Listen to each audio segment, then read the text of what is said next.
महाराष्ट्रातील महत्त्वाच्या बातम्या फक्त 10 मिनिटात या चॅनेलला अजूनही सबस्क्राईब केलं नसेल तर आत्ताच करा.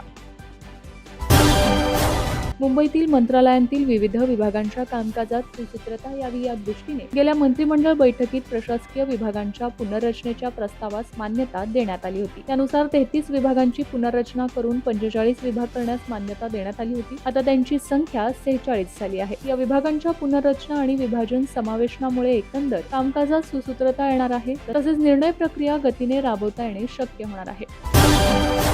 नुकत्याच पार पडलेल्या राज्य मंत्रिमंडळ बैठकीत महाराष्ट्र ग्रामीण पेय जल धोरण 2026 जाहीर करण्यात आले. राज्यातील ग्रामीण भागातील पिण्याच्या पाण्याच्या टंचाईवर प्रभावी व कायमस्वरूपी उपाययोजनांवर भर देण्यात आलाय. यामुळे ग्रामीण पेयजल योजनांचा शाश्वत विकास होणार आहे. विविध योजनांचे एकत्रीकरण करून धोरण राबवण्यात येणार आहे. स्वच्छ, निर्जंतुक आणि दर्जेदार पाणी पुरवठा व्हावा यासाठीचे नियोजन करण्यात आले आहे. या योजना चांगल्या रीतीने राबवण्यासाठी दीर्घकालीन नियोजन केले जाणार आहे.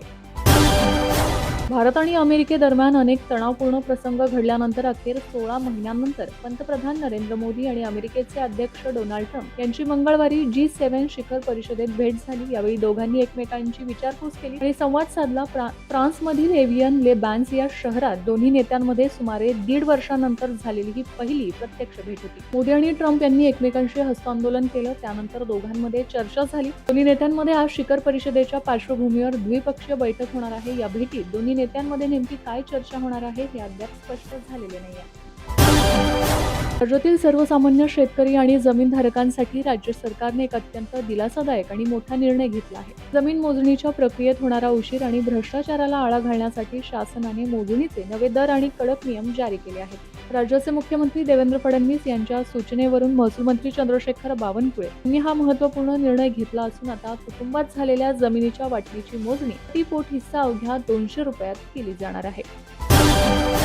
उद्धव ठाकरे यांच्या नेतृत्वाखाली शिवसेनेत दुसऱ्यांदा मोठी फूट पडणार आहे हे आता जवळपास निश्चित झाले. उद्धव ठाकरेंनी बोलवलेल्या बैठकीत 9 पैकी केवळ 4 खासदार प्रत्यक्ष उपस्थित होते. त्यानंतर यातील काही खासदार आता नवी दिल्लीत दाखल झाल्याची माहिती समोर आली आहे. या पार्श्वभूमीवर स्वतंत्र गट स्थापन करण्याच्या किंवा उपमुख्यमंत्री एकनाथ शिंदे यांच्या शिवसेनेत विलीन होण्याच्या तयारीत असलेल्या खासदारांना अडचणीत आणण्यासाठी उद्धव ठाकरे यांनी पहिलं पाऊल उचललं आहे. ठाकरे यांच्या आदेशानुसार शिवसेना उद्धव बाळासाहेब ठाकरे पक्षाचे खासदार आणि संसदीय पक्षाचे नेते अरविंद सावंत यांनी लोकसभेचे सभापती ओम बिर्ला यांना पत्र लिहित कोणत्याही वेगळ्या गटाला, फुटीर गटाला स्वतंत्र गट म्हणून ओळख, दर्जा, सुविधा किंवा विशेष अधिकार देऊ नयेत अशी मागणी करण्यात आली आहे.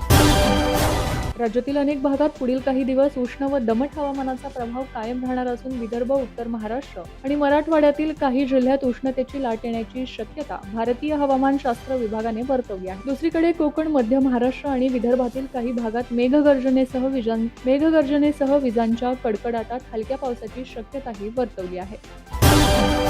वैद्यकीय उपचारांमध्ये अचूकता यावी यासाठी निदान प्रणालीतील महत्त्वाचा असा प्रकल्प नागपूर येथे राबवण्यात येणार आहे. त्यासाठी हाय एनर्जी मेडिकल सायक्लोट्रॉन प्रकल्प उभारणीस मंत्रिमंडळ बैठकीत मान्यता देण्यात आली आहे. हा मध्य भारतातील एकमेव महत्त्वाकांक्षी प्रकल्प असणार असून यामुळे गरजू नागरिकांना मोठा दिलासा मिळणार आहे. विविध रोगांचे, आजारांचे निदान करण्यासाठी या प्रणालीचा वापर करता येणार आहे. कराड तालुक्यातील कृष्णा नदीचे पाणी दूषित झाल्याचे महाराष्ट्र प्रदूषण नियंत्रण मंडळाच्या अहवालातून समोर आले आहे. नदीत अल्गमब्लूम ही सायनोबॅक्टेरियाची वाढ झाल्याने हे पाणी पिण्यास अयोग्य ठरले आहे. त्यामुळे कृष्णा काठावरील ग्रामपंचायतींना पर्यायी पाणी स्रोत वापरण्याच्या सूचना देण्यात आल्या आहेत. प्रशासनाने यापूर्वी जनजागृती केल्याने दूषित पाण्यामुळे कोणत्याही गावात आजाराचा एकही रुग्ण आढळलेला नसल्याची माहिती अधिकाऱ्यांनी दिली आहे. आरोग्य विभागाकडून आवश्यक ती दक्षता घेतली जाते. स्थानिक स्वराज्य संस्थांमध्ये राखीव जागांवर निवडून आलेल्या उमेदवारांना जात वैधता प्रमाणपत्र सादर करण्यासाठी 6 महिन्यांची मुदतवाढ देण्यात आली आहे. त्यासाठी मुंबई महापालिका अधिनियम, महाराष्ट्र नगरपालिका अधिनियम आणि महाराष्ट्र नगर परिषदा, नगरपंचायती व औद्योगिक नगरी अधिनियमात सुधारणा करण्यास मंत्रिमंडळाने मंजुरी दिली आहे. साई भक्तांसाठी एक महत्त्वाची बातमी समोर आली आहे. पुण्याहून शिर्डीला जाण्यासाठी दररोज पुणे साईनगर शिर्डी एक्सप्रेस सुरू करण्यात आली आहे. या मार्गी प्रवास करणाऱ्या नागरिकांचा प्रवास आता अधिक सोयीचा होणार आहे. केंद्रीय रेल्वे मंत्री आणि प्रसारण मंत्री अश्विनी वैष्णव यांच्या हस्ते आज पुणे रेल्वे स्थानकावरून हिरवा झेंडा दाखवून ही रेल्वे नागरिकांच्या सेवेत दाखल होणार आहे. राज्य सरकारने शासकीय व खासगी अनुदानित शाळांमध्ये शिक्षक सेवक म्हणून रुजू झालेल्या पूर्वीच्या शासकीय कर्मचाऱ्यांचे वेतन पेन्शनबाबत महत्त्वाचे स्पष्टीकरण दिले आहे. वेतन संरक्षण पेन्शनबाबत 18 फेब्रुवारी 2026चा शासन निर्णय प्रसिद्ध केलेला असूनही त्यांची अंमलबजावणी केली जात नसल्याबाबत शिक्षण विभागाने तीव्र नाराजी व्यक्त केली होती. संबंधित शासन निर्णयानुसार तातडीने अंमलबजावणी करण्याच्या स्पष्ट सूचनाही देण्यात आल्या आहेत. अशातच आता संबंधित शासन निर्णयानुसार तातडीने अंमलबजावणी करण्याच्या स्पष्ट सूचना देण्यात आल्या असून त्यामुळे आता अनेक पात्र उमेदवारांना वेतन संरक्षण लाभ मिळणं शक्य होणार आहे.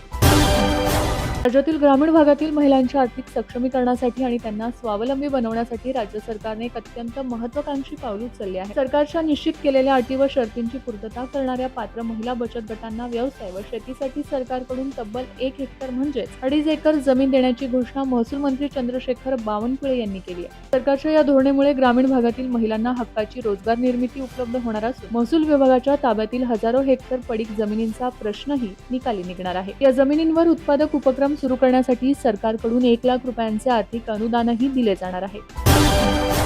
खाद्यपदार्थ पॅकिंगसाठी वर्तमानपत्राचा वापर करणे चांगलेच महागात पडले आहे. 5 ते 16 जून या कालावधीत मुंबई अन्न व औषध प्रशासनाने विशेष तपासणी मोहीम राबवण्यात आली. मोहिमेदरम्यान एकूण 55 अन्न व्यवसाय आस्थापनांची तपासणी करण्यात आली. तपासणीदरम्यान 26 आस्थापनांमध्ये अन्नपदार्थ पॅकिंग किंवा विक्रीसाठी वर्तमानपत्राचा वापर होत असल्याचे आढळून आले. एकूण 26 उल्लंघन प्रकरणे नोंदवण्यात आली असून त्यापैकी 17 प्रकरणे निकाली काढण्यात आली आहेत. संबंधित अन्न व्यावसायिकांकडून 1,51,000 इतका तडजोड दंड वसूल करण्यात आला.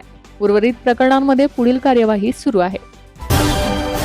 21 जून रोजी होणाऱ्या नीट परीक्षेपूर्वी केंद्र सरकारने टेलिग्राम ॲपवर लागू केलेल्या तात्पुरत्या बंदीविरोधात कंपनीने दिल्ली उच्च न्यायालयात धाव घेतली. बंदी अन्यायकारक असून त्याचा फटका कोट्यवधी युजर्सला बसत असल्याचा दावा करत टेलिग्रामने दिलासा मागितला.